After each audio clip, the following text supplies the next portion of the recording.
We're creating good-paying, prevailing wage jobs where you don't need a college degree to make a decent income, but you got to work as hard to get a college degree. And by the way, we're going to transition to an electric vehicle future made in America. It will be made in America.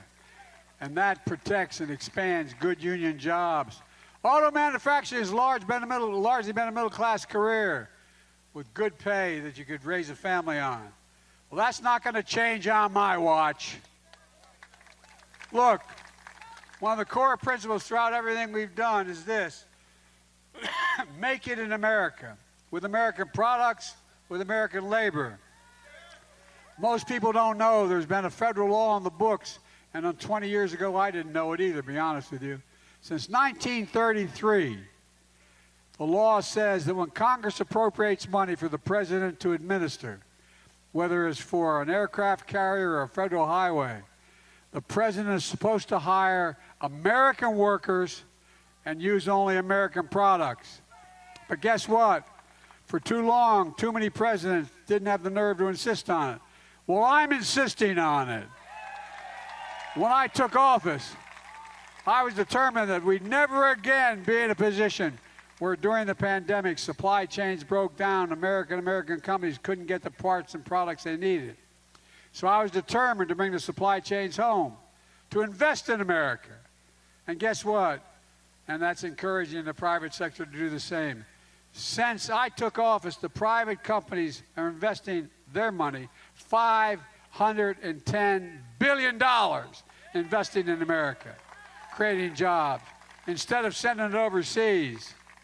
For example, I met with the chairman of one of the largest semiconductor manufacturers in the world. And by the way, we invented the semiconductor. We used to have 40% of the market. Well, it's based in South Korea, this group. It's called SK Group.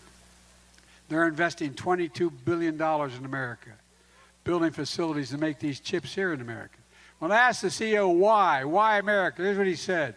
Number one, there's no safer place in the world to have my investment than the United States of America.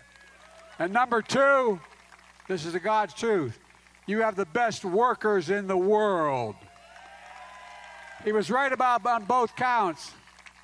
The long and short of it is we're making things here in America again, with American workers, with American products, and American factories. For too long, we've been exporting jobs. Corporations were shutting down factories throughout the country, from Pennsylvania all through the Midwest, for communities, generations having worked in a particular factory, get shipped overseas because labor was cheaper, depriving that county and that city of pride, sending jobs overseas and importing finished products from overseas. Well, we're not doing that anymore.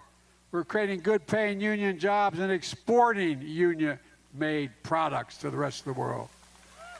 And maybe equally important, we're bringing back pride, those scores of cities across America. I believe Americans are willing to work hard, should be able to get a job no matter where they live, in the heartland, small towns, big cities, raise their kids in a good paycheck and keep the roots where they grew up.